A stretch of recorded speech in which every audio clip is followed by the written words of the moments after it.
The first thing I should probably mention is I have this short list in my head of developers that just always seem to pique my interest when new titles come out.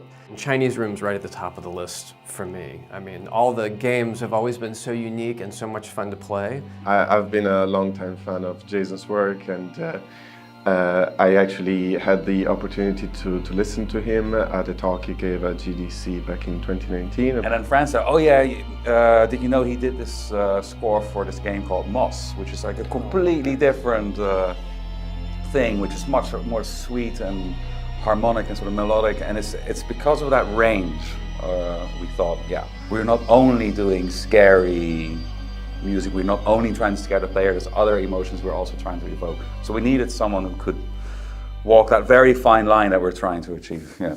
And as Dan was mentioning before, it's not just a scary game. There's subtext, there's a lot of emotional backstory. It's about family and it's about loss, and that's the sort of thing that speaks to me as a composer. It's been even more than I had hoped, just in terms of what we've explored and like the ideas that we've tried. I can be scary all day, and that's fun. But what really makes it fun, I think, is that combination of emotional and scary, because one sort of feeds the other. The claustrophobia of the rig and the setting of the rig in the middle of the ocean felt like the score needed to be sort of smaller and dialed in. We sort of split the sounds of the score in half. And one half of the score, we've got live strings and live woodwinds, and they're 100% live, and you can't replace live players. These players are fantastic, and it's about the emotion and the humanity of the score. That's where the live players are from. The other half of the score is a synthesizer and an actual sound sculpture that was built specifically for the score. And they are about as non-human and non-emotionally tender or sensitive as you can get. It's the opposite end of the spectrum. I got a friend who literally is a metal artist, and he ended up creating a sculpture which he affectionately named The Rig. And it's brilliant because every surface of it can be tapped, bowed, scraped, or rubbed. And with the microphone techniques that are available nowadays and what you can do in the computer, it really did stretch the possibilities of what this sculpture sounds like.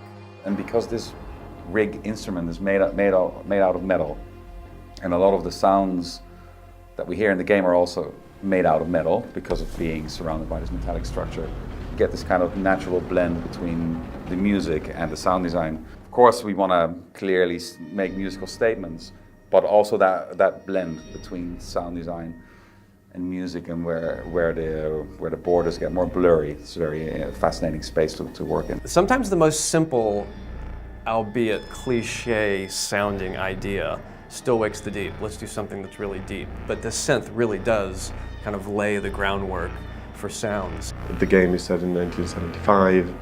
The Model D, I think, is late 60s, something like that.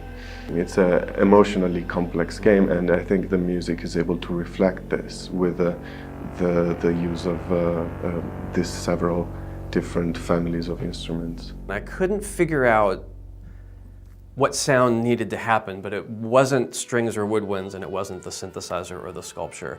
And I just happened to have two penny whistles, and I literally did sort of a episodes of Pan thing and played both whistles at the same time. I recorded it at a very, very high frequency, and then dropped it down very, very low. And one of the first things Dan said is, the penny whistles, and I thought, I know, it was a mistake. I shouldn't have even tried that. I really love the penny whistles, he said. I remember asking you, like, what is that sound that you did? Because I couldn't figure out what it was, but I mean, I loved it, but there was something otherworldly about it because of how you had recorded it. That's the sort of thing where collaboration really makes all the difference in the world. By the end of it, when it's all done, right, it will hopefully come across as like, well, you know, of course, this is how it works, but that takes a lot of time to find out, like, what is the logical thing to happen. Sometimes you have a plan, and then you try it out, and then it was a good idea on paper, but it turns out in the game just doesn't really work.